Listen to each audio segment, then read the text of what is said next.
Well, typically we post on Saturdays and Sundays, and as we told you earlier, we're here in New York and Connecticut, and we just couldn't get things up that fast.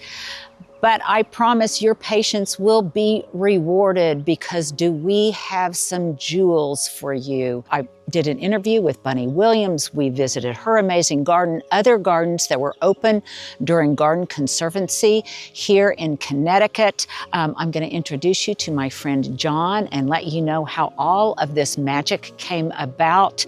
It is just the product of a good friendship, a mutual love of gardens, and well, we're going to show you a few images from some of the locations that we've been to just as a tease, because I promise you, you are not going to want to miss 1 second of it.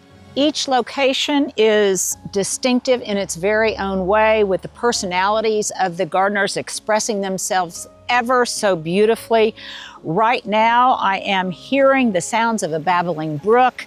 Along the edges of that brook are all sorts of forget-me-nots that are just coming up, well, just everywhere. It's a completely different language of beauty than we experience on the plains in Oklahoma.